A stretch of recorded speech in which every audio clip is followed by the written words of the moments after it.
크게 나누는 두 종류. 하나님이 쓰시는 분이다 하는 것이 선명한 분이 있고, 하나님이 같이 하면 왜 저럴까 하는 목사가 있고, 두 종인데 우리 목사님은 하나님을 처음에 교회 다닐 때부터 하나님을 만나서 지금까지 하나님 앞에 쓰임을 받은 귀한 분이에요. 그리고 하나님의 말씀 성경을 많이 연구하고 읽고 해서 그 말씀에 통찰력이나 깊이가 있는 그런 말씀을 주실 겁니다. 우리 목사님이 얼굴은 시골처럼 보이지만 그런데 실제로는 서울에서 근처에서 목회를 많이 하셨고 지금까지 늘 강단에서 목회를 해오신다. 우리 교회가 감사한 것은 이 귀한 분들이 같이 이렇게 함께 협력해서 목양을 하고 있다는 게 정말 감사한 일이죠. 이제 목사님 나오셔서 말씀을 주실 때 많은 은혜 받으시기 바랍니다.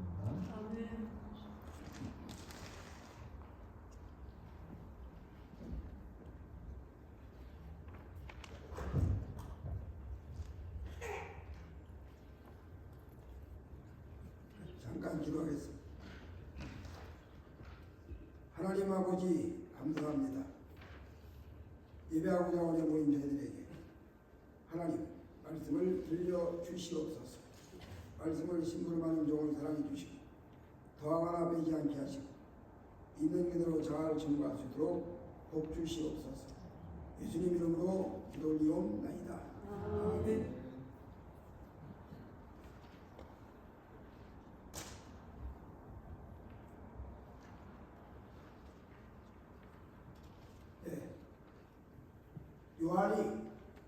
요한복음 서두에 태초에 말씀이 계셨다 이렇게 선언을 합니다. 요한이가 주장하는 하나님의 말씀 로고스 태초에 말씀이 계셨다. 그 말씀이 천지를 창조하셨다 이렇게 선언을 합니다. 그리고 그 요한이 주장하는 그 말씀은 훗날 하나님은 사랑이시다. 사랑의 하나님으로 이렇게 정리가 됩니다. 반면 사도 바울이 주장하는 말씀은 이신득의 믿음으로 이루어진다. 같은 맥락이지만 사랑으로 보는 관점, 그 다음에 믿음으로 보는 관점 이렇게 나누시는데 어쨌든 같은 얘기죠. 이 시간에 요한복음에 있는 말씀을 근거해서 말씀의 역사 전쟁으로 한번 말씀을 전하도록 하겠습니다. 자, 그러면 말씀 중에 첫째로 기록된 말씀, 여러분이 가지고 계신 성경 신약성경 66권의 말씀대로 하나님의 모든 말씀이 기록이 되었습니다. 그 기록된 말씀이 오늘 우리에게 전해지는데 이 기록된 말씀을 나눠보면 모세오경, 선지자의 글, 시편, 역사서 그렇게 나눌 수가 있겠습니다. 자, 모세오경이 기록되기 위해서는 잘 아시는 대로 시내산에서 모세를 불러올려가지고 하나님은 시내산에 강림하시고 모세는 시내산에 올라가서 말씀을 받습니다. 그냥 받은 게 아니라 40일간 주야로 금식을 하면서 하나님의 말씀을 받습니다. 그렇게 기록된 말씀이 모세오경입니다. 그러면 모세오경에 나타나는 모든 내용을 보면 자, 여러분들이 잘 아시는 대로 요셉의 사건, 요셉이가 형들에게 미움받아가지고 좀 잘나게 했겠죠. 형들 앞에 가서 형들의 모든 마실을 갖다 고자질하고 일러 바치고, 그러니 같은 아들인데도 어떤 아들은 장업복을 하나 입고 양이나 치고 어떤 아들은 세색옷을 입고 왕대 대접받고, 그러니 당연히 형들이 입장에서 볼 때는 감정이 좀 나겠죠. 그런데다가 요셉이가 형들의 과실을 갖다 코에 바쳤더라 그래요. 또 그것만 가지고 기분이 좀 언짢을 판인데 꿈을 꾸고 나서 내가 묶은 단은 일어서고 형들이 묶은 단은 빙 눌러서가지고 내게 전하더이다. 그러니 그 얘기를 듣는 병들이 마음이 좀 불편해졌겠죠. 거기다가 또 해와 달이 자기한테 절을 하고 12별이 절을 했다. 그러니 미움을 살 수밖에 없죠. 이런 요셉이를 형들이 팔아버리는 사건 너무 잘 아시죠. 요셉이가 애굽에 팔려갈 때 은삼년을 받고 팔려갔습니다. 팔려갈 때는 아무도 몰라요. 요셉 따위도 모릅니다. 그러나 그것이 훗날 예수님이 은삼십에 팔려간다는 일표가 된다는 거, 세월이 간 다음에 알려지는 거죠. 그때 당시 몰랐지만 이렇게 모든 배경, 상황, 현실 다 정리가 돼가지고 마지막에 퍼즐이 다 맞춰지면 정확한 그림이 나오는 것처럼 그때는 몰랐지만 지나고 보니까 그렇게 됐다는 그 말이지. 바로 요셉이가 은삼십에 팔려가는 이런 모든 사건이 예수님의 팔려가는 일표다, 상징이다, 그런 얘기죠. 이렇게 전해지고 또 전해지고 나중에 기록된 것이 바로 모세오경입니다. 또 그것뿐이 아니죠. 선지자액을 잘 아시는 대로 4명의 대선지자, 그 다음에 12명의 소선지자, 이 사람들이 기록한 말씀. 그러면 그 중에 뭐 수없이 많지만 요나 사건을 보더라도, 자, 요나가 불순종해가지고 니느웨로 가라고 명령하는 말씀을 안 듣고 다시 들어가다가 풍랑 만나가지고 바닷속에 집어 던져졌다. 큰 고기가 요나를 집어먹고 3일 밤 3일 낮 물고기 뱃속에서 사틀버렸다. 자, 물고기는 요나를 소화시키려고 유액을 충분히해가지고 애를 쓰고, 요나는 삼켜지지 않으려고 힘을 쓰고, 요나와 물고기가 한반대결하는 거죠. 이런 과정에서 기를 쓰면서 기도하다 보니까 처음에는 몰랐지만 한날이 지나고 이틀이 지나고 3일째가 됐을 때쯤에서는 요나가 아는 거죠. 아, 이것이 먼 훗날 성육신에 오시는 예수님이 무덤 속에 3일 동안 계시는 그런 예표다. 이 깨달아지는 겁니다. 이렇게 해서 모든 말씀이 다 기록이 돼갑니다. 그럼 잘 아시는 대로 선지약을 호세아라는 사람은 하나님의 긍휼을 얘기하죠. 아모스는 하나님의 공의를 제칩니다. 요엘은 하나님의 심판을 이야기하고, 수없이 많은 선지자들이 각자 만난 하나님, 찾아오신 하나님을 얘기합니다. 또 잘 아시는 대로 스바냐 같은 사람은 심판을 얘기하죠. 여호와가 이렇게 맹렬하게 심판하신다, 진노하신다 얘기입니다. 이렇게 해서 각자 받은 은혜, 각자 받은 하나님을 만난 사건 다 각자 다르지만 결론은 어디로 가냐? 훗날 육신으로 오실 메시아 예수를 얘기하는 겁니다. 이렇게 모세오경도 전체적인 모든 맥락이 오실 메시아를 이야기하고 있고, 선지자의 글도 오실 메시아를 얘기하고 있고, 시편도 마찬가지죠. 시편 말씀을 읽어가다 보면 여러 가지 얘기 나옵니다. 저들이 나의 속옷을 깊이 뽑나이다.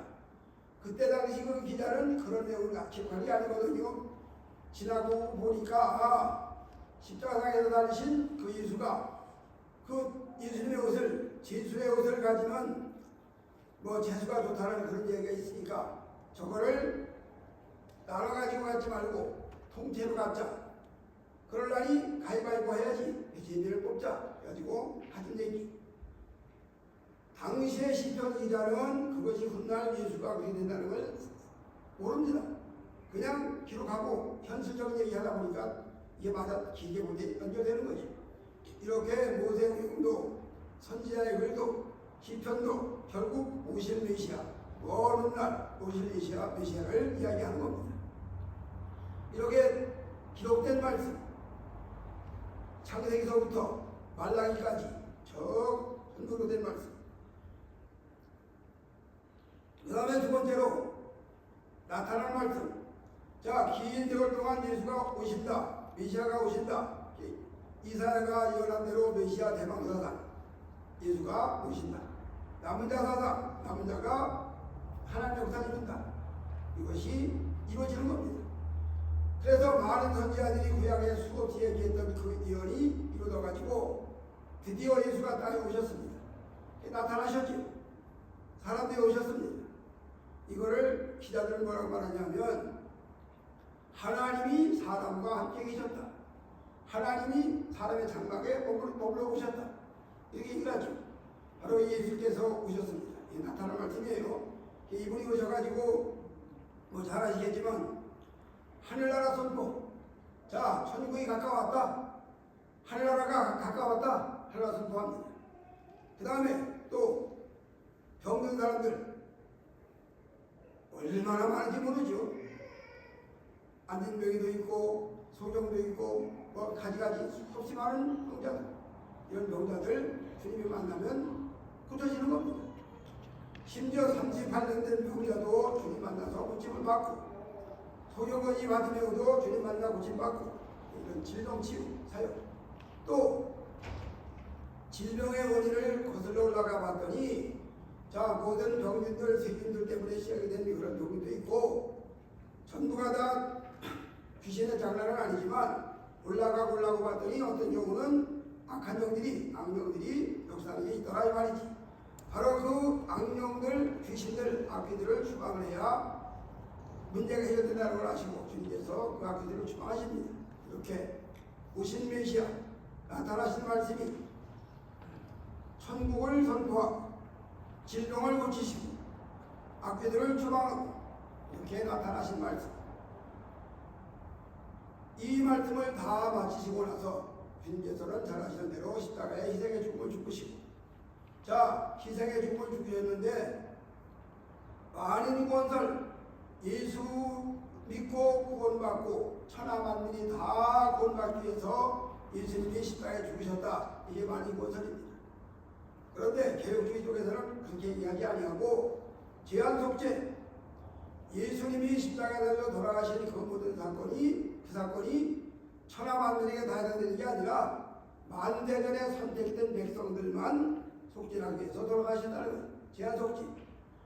뭐 어느 걸 주장하려고 하는 게 아니고 그렇게 신앙이 흘러가고 있다는 걸 말씀드리는 거지. 자, 어쨌든 예수께서 오셔가지고 인간들의 모든 죄를 다 짊어지시고 돌아가셨어. 무덤에 들어가셨어. 이런 사건을 우리는 희생된 사건이다. 주님께서 만민의, 천하 만민의 모든 죄를 다 짊어지고, 아니면 택한 백성들의 죄를 다 짊어지고 돌아가셨다. 희생됐다는 얘기죠. 희생된 말씀. 그래서 이 희생된 말씀이 십자가 사건으로 무덤 속에 가서 사셨다가 살아나시고 하나님의 나라를 이루어 가시는 것, 이건 큰 줄거리고, 그 다음에 세부적인 문제가 뭐가 따라오냐. 우리가 교회에서 송찬하죠. 주님의 살과 피에 참여하는 먹을 때고 살을 마십니다. 희생된 말씀. 그래서 이 성찬에 대해서 천주교는 하천설을 주장합니다. 예수님의 몸으로 변한다. 예수님의 피로 변한다. 그런데 개혁주의 쪽에서는 하천설을 믿는 게 아니고 찌잉글리가 주장한 대로 상징설, 기념설, 주님의 살과 피를 기념한다. 기념설입니다. 상징한다. 상징설이죠. 이렇게 희생된 말씀이 오늘날까지 2000년 교회사를 지내오는 동안에 수도 없이 많은 과정을 거치면서 뭐 잘 아시는 대로 신론 하나가 정리되기까지 종교회가 모여가지고 이것이 옳고 이것이 잘못되고 이 부분은 고쳐야 되고 이 부분은 조정이 필요하고 기도원도 마찬가지. 다 수도 없이 많은 종교회가 모여가지고 그때마다 정리가 됩니다. 즉 교리가 정리가 되는 거죠. 성찬도 마찬가지입니다. 성찬이 이렇게 정리가 됐어요. 어쨌든 희생된 말씀. 그렇게 해서 정리된 그 말씀이 교리가 오늘 우리까지 전달돼서 오늘 우리들도 교회에서 1년에 2번이나 혹은 1년에 4번 정도 성찬에 참전하죠. 이 성찬이 희생된 말씀입니다. 이렇게 하나님의 말씀이 기록된 말씀으로 나타난 말씀으로 우리에게 보여지고 희생된 말씀으로 인해 적용되고 이렇게 딱 정리가 됩니다. 처음에는 아무도 다 모르지만 지나고 보니까 다 드디어 나타나. 밤돌 하나가 아무리 봐도 그 속에 밤나무가 없어. 아무리 뜯어도 다 잘라봐도 그 속에 줄기 아무도 없어. 그런데 그 밤나무 밤돌을 땅에다 심어놓으면 이 싹이 나가지고 자라면서 엄청나게 많은 밤을 열매 맺는 거죠. 마찬가지로 에덴에서 쫓겨나는 아담에게 가죽옷을 지어 입힙니다. 그때는 아담도 잘 몰랐겠지. 그저 양 하나 잡아가지고 가죽옷 입혀서 내보내는가 보다. 그러고 입고 나왔겠죠. 근데 그것이 훗날 예수를 통해가지고 구원받는 날은 어떤 암시적인 입혀적인 것이 상징적인 것이 성품된 거죠. 마찬가지로 밤돌 하나 아무리 찾아봐도 밤나무 없어. 그게 땅에 떨어져가지고 싹이 나고 자라서 거대한 나무가 되니까 많은 밤을 맺힌다. 그러니까 예수 믿고 오래 받으면 생명의 말씀이 우리 속에 조금만 10% 5%만 우리 속에 있으면 이 말씀이 다 그거한다 그 말이죠. 뭐로 생명을 내느냐? 만약에 어느 날 주님이 재림에 오시오. 그러면 그때 주님이 재림에 오실 때 믿음이 성숙한 사람들은 오케이지. 그런데 아직 믿음이 연약한 사람들은 어떻게 될 거예요? 그럼 그 사람들은 구원 못 받나? 그건 아니지요. 어린아이가 갓 태어난 어린아이도 사람의 생명이 있고 그 아이가 사람 무시하려면 적어도 20살은 돼야 걔도 뭐 부모도 알고 주변도 알지 않겠어요? 마찬가지로 어린아 그렇다고 해가지고 이거 1달짜리 아이가 사람이 아니냐? 사람이지. 마찬가지로 주님 재림에 오실 때 우리들의 믿음이 어떤 분은 아주 완숙한 믿음, 성숙한 믿음, 어떤 분은 이제 겨우 걸음하는 믿음, 같은 믿음이지만 어린아이가 사람인과 마찬가지로 조금이라도 하나님의 생명의 씨가 있으면 이것이 결국 하나님을 상속받게 된다 그런 이야기죠. 이것이 바로 이거 총괄. 이렇게 총괄해서 전체적으로 흘러가는 맥락이 뭐냐? 우리는 구속사라고 그렇게 이야기합니다. 하나님의 구속사가 우리 조목사님들 말씀하시지만 아담에게 주어진 그 사건이 근데 우리 있지도 않아서 모세가 시내산에 올라가서 10계명 언약의 두 돌판 받을 때 우리 없었어요. 그렇지만 오늘 우리까지도 그게 다 적용돼. 이사야가 이야기하던 그 예언이 이사야 시대만 있었어. 우리는 그때 살지도 않았어. 그런데 그 사람이 말하던 그 예언이 오늘 우리에게 다 적용돼. 이걸 총괄해가지고 일률주의다 그렇게 얘기해요. 구속사가 흘러간다. 그래서 태초로부터 시작된 말씀이 마감될 때까지 하나님의 나라가 계속 진행돼 가는 거지.